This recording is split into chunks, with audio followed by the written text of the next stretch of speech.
Greetings from Pennsylvania.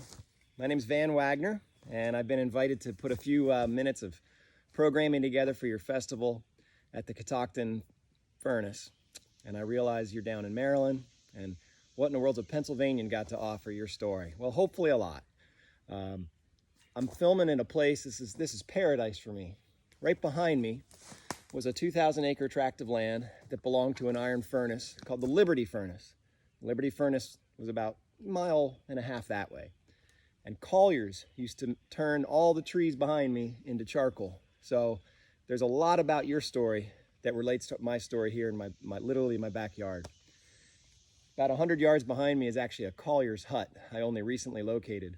Colliers were the men that, using axes, because the crosscut saw hadn't been invented, that was, before the Civil War, all the timber that was cut in this country was cut with an axe. But they would fell trees with an axe.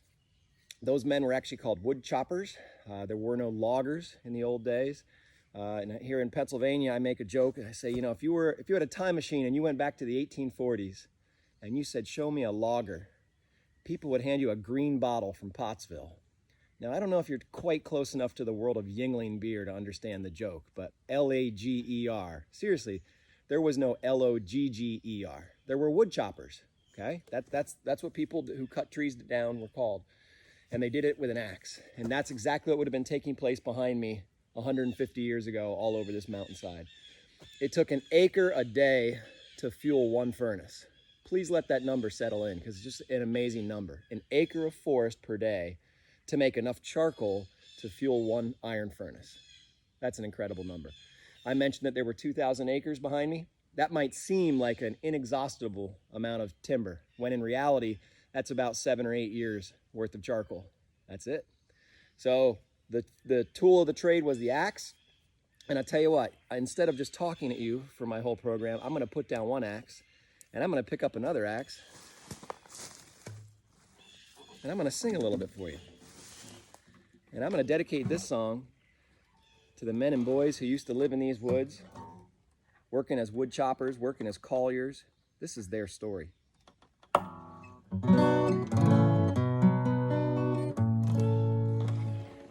This is called A Collier's Life.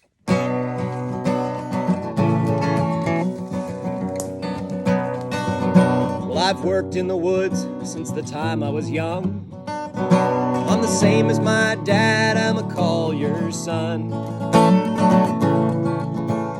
4 fires a time, I tend them alone. A small bark hut I call my home. Oh, a chopping axe and the fire cracks its music. It comes sounding, and the dust is dry, and the charcoal's black in the shadow of the mountain.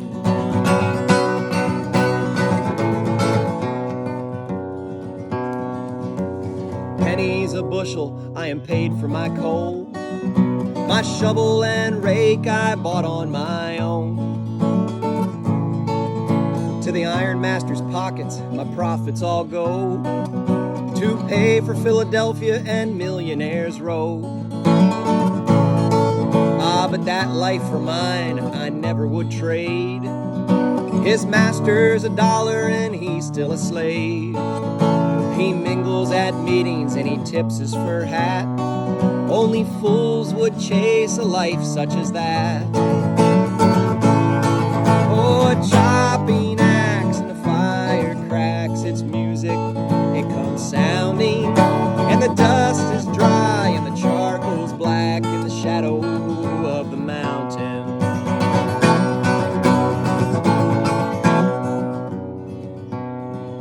Now the season goes fast from the spring to the fall. The winter's for chopping, too windy for cold. Oh, the work may be hard and the hours are long, but I'm as free as a king in my forest home. Oh, a chopping axe and the fire cracks its music. It comes sounding, and the dust is dry, and the charcoal's black in the shadow of the mountain. In the shadow of the mountain.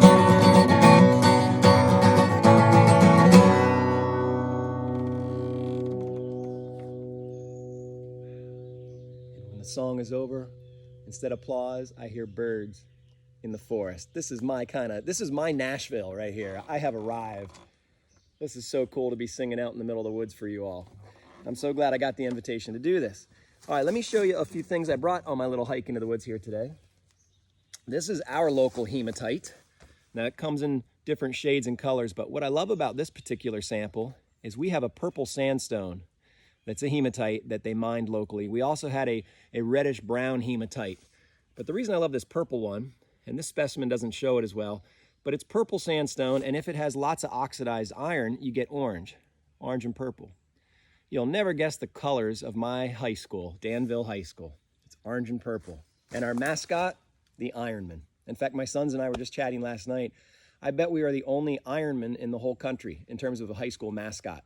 I don't know, look it up, prove me wrong. But I teach high school now. I teach high school in a town called Lewisburg, Pennsylvania. You might have heard of Bucknell University. That is in my town. I don't teach at Bucknell. I teach at the high school in the same town as Bucknell. And I love getting to take students outdoors. In fact, we have a project in the works where this coming school year, I'm hoping to take my juniors and seniors in advanced placement environmental science, and we're going to look at some radar imagery. And we're going to actually locate the charcoal pits, the flats where the men made charcoal on these mountains, and then also look for where their huts were. And then I want to take a field trip and have students actually go out and do the field work and see if they can locate the colliers, the roads, the pits, and the huts where these men lived and worked. Just a neat way to take digital technology and have it overlaid with actual time in the woods doing some real life environmental science work. That's the ore. And although I can't take you there today with the camera, there is an abandoned iron ore mine on my property too that is still open. And you might think, why in the world would you leave that thing open? It's dangerous. I agree, and my wife and I really talked about our options and what we wanted to do. And in the end, we decided we're going to leave it open, both for historical purposes, but also wildlife. There's reason to believe that some animals are starting to use it for hibernation, and I think that's pretty cool.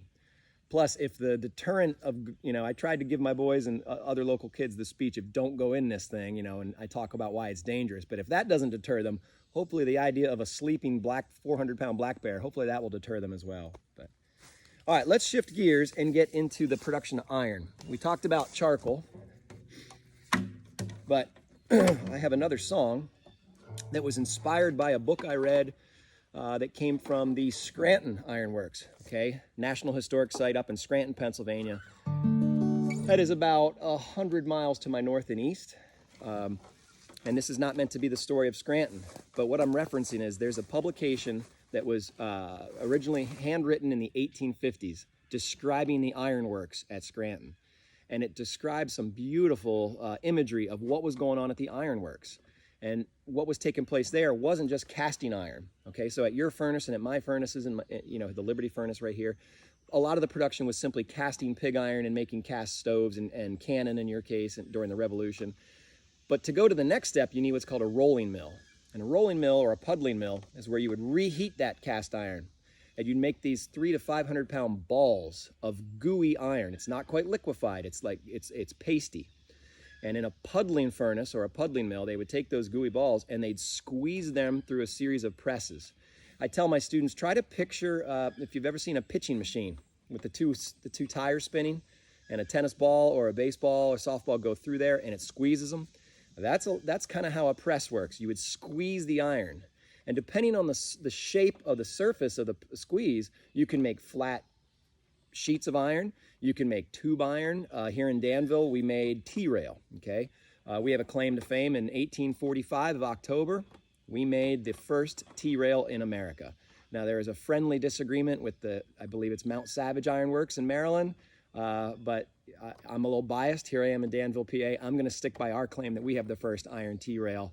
I believe their claim is the first iron rails. That's a little different than the T-rail, which is what we still use today.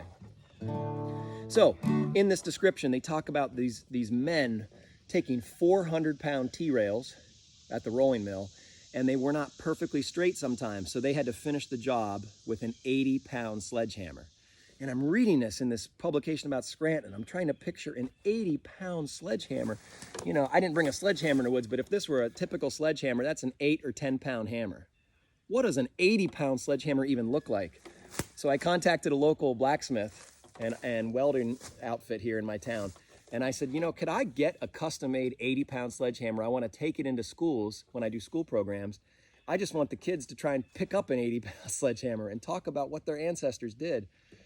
And the calculations that they came up with was to make an 80-pound sledgehammer, the head would be approximately the size of a small cinder block. Oh my goodness. So keep that in mind as you hear this story that I put into words, or put into music. This is called the 83-pound sledgehammer. If you're wondering why the extra 3 pounds, you got to have a good handle of hickory or ash on there too. It's going to add some pounds.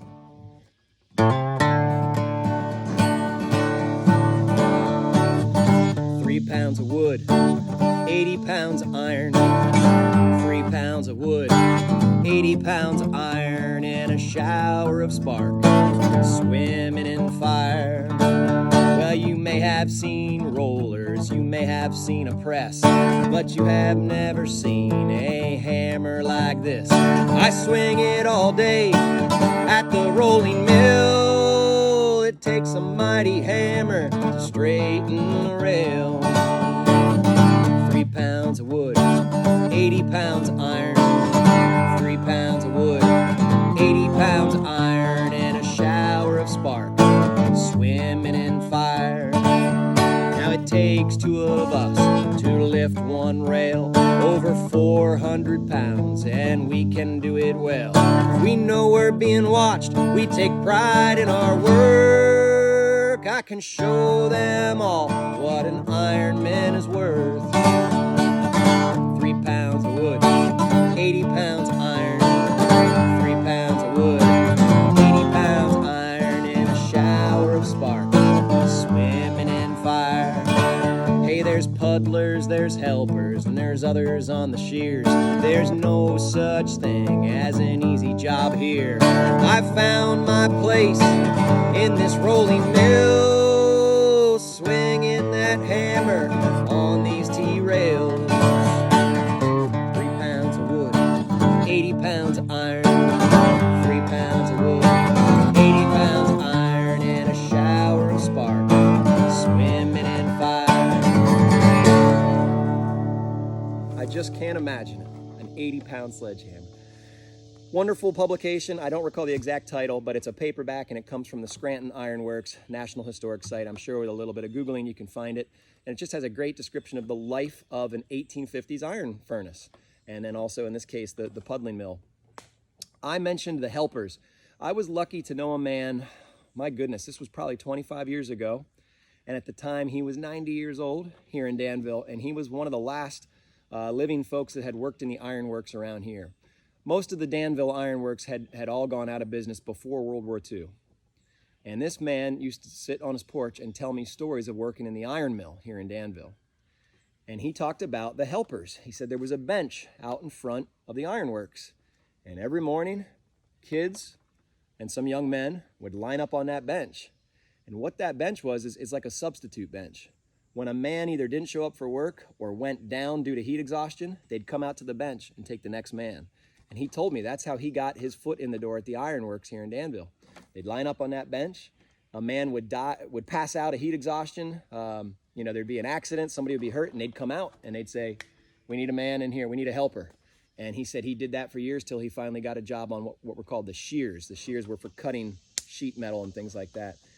And I will just close my part about his story. His name was Cy Kelly, and I'll close with this about him. I remember I would sit and interview him for hours. I used to take a little cassette tape recorder and ask him these stories of the ironworks. And he would frequently say to me, "Why do you care? You know, it was just a dirty old dusty building, and it was a terrible place. Why do you care about all these stories?" And I think all of you viewing this video obviously get it. We care because it's part of our story, it's part of our history. And telling the story of these men and their families and the women, this is what it's all about for me. So I hope you're appreciating these songs. I have a few more minutes. I better keep the stuff going. I'm going to switch gears and talk about another fuel. When you're talking iron, this is Pennsylvania anthracite coal. And I used to actually be a coal miner. I have not worked underground since the year 2001, but in 2001 I was still working in Schuylkill County, Pennsylvania in a deep mine. There's still a few left, and it's part of my story, but it's also possibly part of your story. As I did some research on your furnace, you were certainly a charcoal furnace, but it talked about in the 1870s how they were switching over to some coal, and there's some evidence of anthracite coal. Now that really surprised me, and I'm just going to briefly tell you why geologically.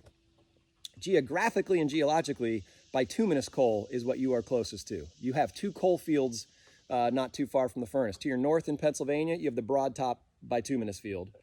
And to your west, on out the Potomac, you have Frostburg, Maryland, which I'm very familiar with. I used to perform with Rich Pauling at the Cumberland Canal site there in the festival, and they talked all about the coal coming down from Frostburg and in the canal boats.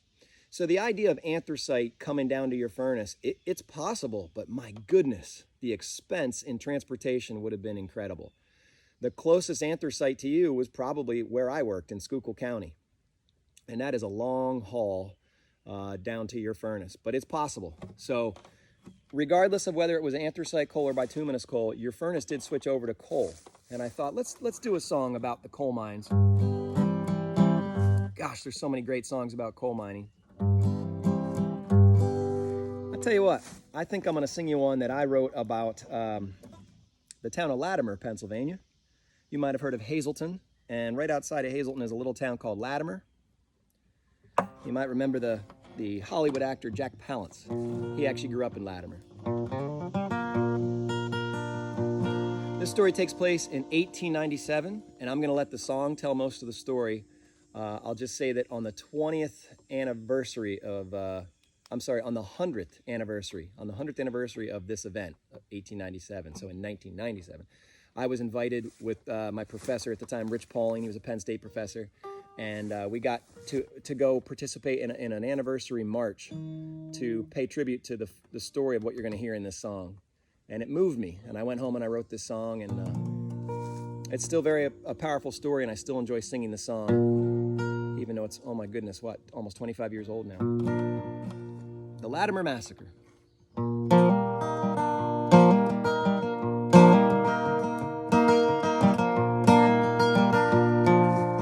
1897, it's a cold September morning, and there's something in the air today that's chilling me to the bone. Looking out my shack window up by old number 9, I can see some men a-gathering as the fog takes its time. Well, there's wives and kids off to the side, and they're waving as they go. There must be 350 of them coming down the road. So I hollered out to one of them, "Hey, what you marching for?" He says, "We're marching out of this town and on to Latimer." Said, "We're marching on for liberty in this land of the brave and free. I'm sick of living my life like a piece of machinery. Son, I'm sick of living like a second-class human being. We ain't asking for charity, just a little equality." Well, the fog finally rolled away and the sun rose to its peak. Someone said 10 miles have passed beneath our feet. And we come from many countries, yes, many foreign lands, but we're waving old stars and stripes to show we're Americans. And then just around Hazleton, up stepped Sheriff Martin. Said, "You've come far enough, boys, go back to where you come from." Well, there wasn't no stopping in these men's eyes. You could see right to their souls, their hearts filled with freedom and their lungs filled with cold. Said, "We're marching on for liberty in this land of the brave and free. I'm sick of living my life like a piece of machinery. Oh, son, I'm sick of living like a second-class human being. We ain't asking for charity, just a little equality." So for the 19 men that died that day, won't you reach into your soul? Tell me, who are the real Americans in this story that we hold? Is at the thugs with their rifles and company badges on their chest, or those who march for freedom and lay in eternal rest. Said we're marching on for liberty in this land of the brave and free. I'm sick of living my life like a piece of machinery. Oh, son, I'm sick of living like a second-class human being. We ain't asking for charity, just a little equality. We ain't asking for charity, just a little equality.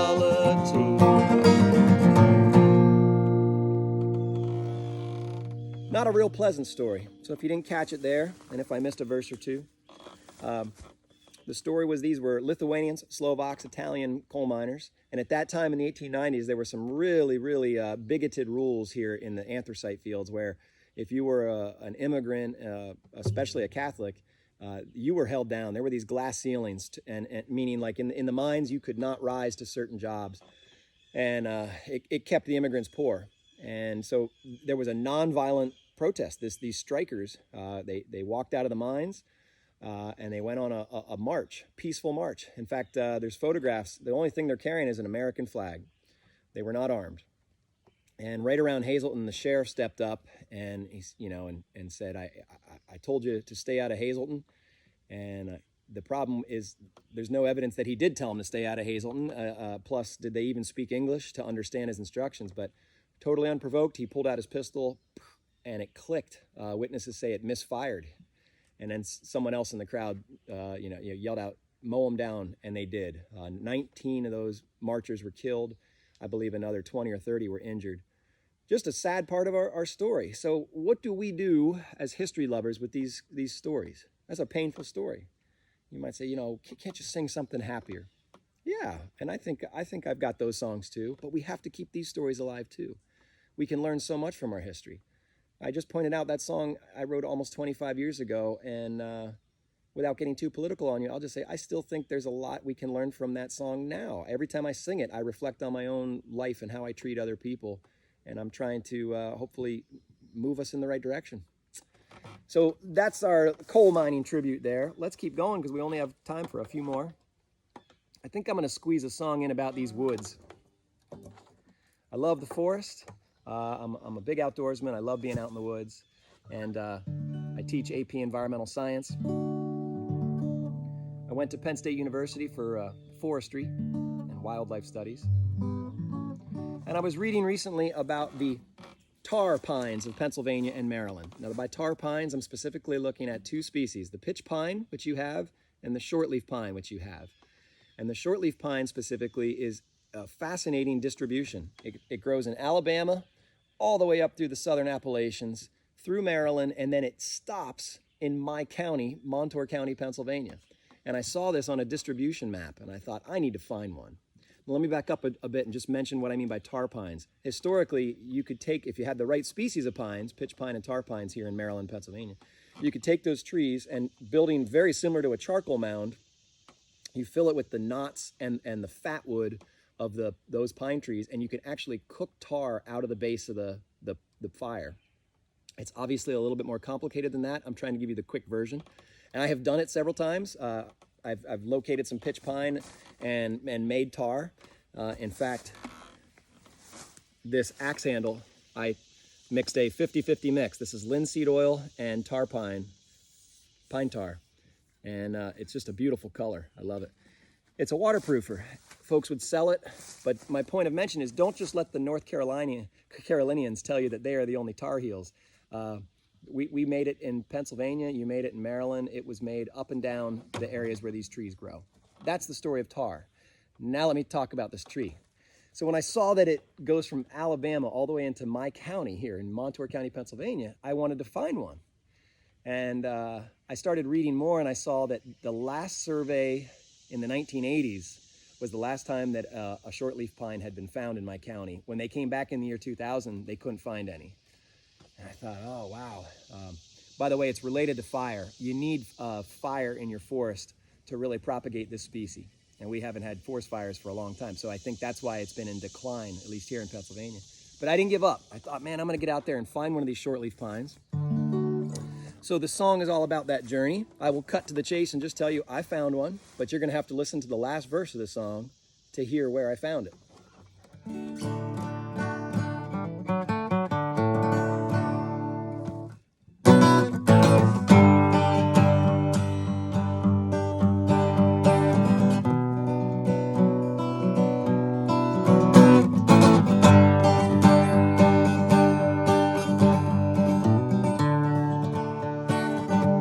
15 years hunting ginseng, and all these years not a one. Then on the trail at Ricketts Glen, I almost stepped on one. A hellbender in these mountains, they're out there hiding in these streams. Believe me, these things are out there. It is my fault if they go unseen. Some things are scarce and hard to find. Sometimes right before your eyes, there's a short-leaf pine. Oh, the Pennsylvania bobcat, they've seen you with eyes and ears. And if you're lucky, you will spot one. Just as quick, he'll disappear. Rattlesnakes in Montour County, 40 years to just see one. Some people fear what they don't understand, and they kill them with their guns. Some things are scarce and hard to find. Sometimes right before your eyes, there's a short-leaf pine.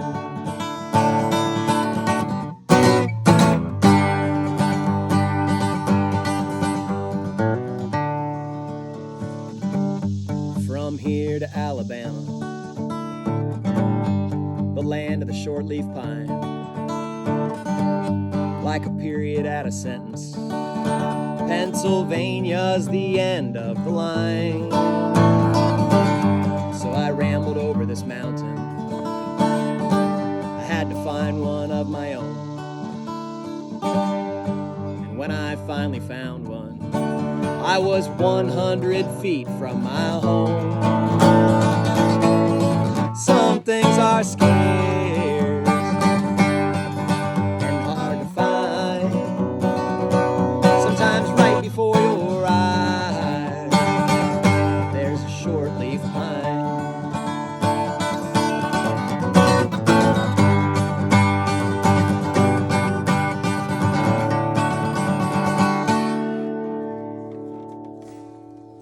Well, hopefully I've spiked your interest, and if you're a naturalist, you're going to go look up that shortleaf pine.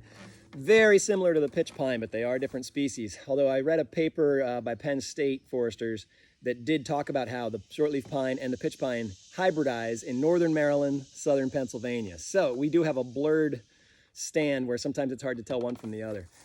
It has meant the world to me that you've invited me to be part of your virtual festival this year. I can certainly relate. Here in Danville, for years, we had the Danville Iron Heritage Festival. We now call it the Danville Heritage Festival. We've expanded it to other parts of our history than just iron. And we had to do a virtual one this year as well. I had to cancel it. So I'm very familiar with the format of doing videos, and it means a lot to me you've invited me. However, I would ask, please invite me down next year or the year after. I would love to come in person. You know, I'm maybe nothing special as a folk singer, but I'm very passionate about our history. And it's amazing how my music has opened doors for me. I never set out to do much of my music, but it's incredible how someone will knock on the door, you know, so to speak, and next thing I know, I've been on country music television singing songs about coal mining. I've been on the History Channel singing and performing. I got to open for the country singer Brad Paisley a couple of years ago. And by the way, I sang my coal mining songs, and Brad came up afterwards and talked about, you know, his appreciation for coal miners and the history, and I thought that was pretty cool. My point is not to brag. I'm just simply saying it's neat how I never set out to really do much with my music professionally. I like to teach. I'm an educator. And it's amazing how when I stopped trying to make my music do things, that's when all of a sudden doors start opening and things start happening. So if you can use me at the festival, have me on down. Hey, if nothing else, I'm a coal miner. You can have a coal miner there and tell stories from the mines. But we are out of time, so I'm going to conclude by simply saying thank you. Thanks to my brothers and sisters in history. Keep your heritage alive, and I appreciate you reaching out to this Pennsylvanian and letting me share my knowledge and history of the iron industry up here and how it relates to you. And if nothing else, you gave me a good excuse to come out in the woods and play my guitar to the birds and the bees in the woods. Have a great day.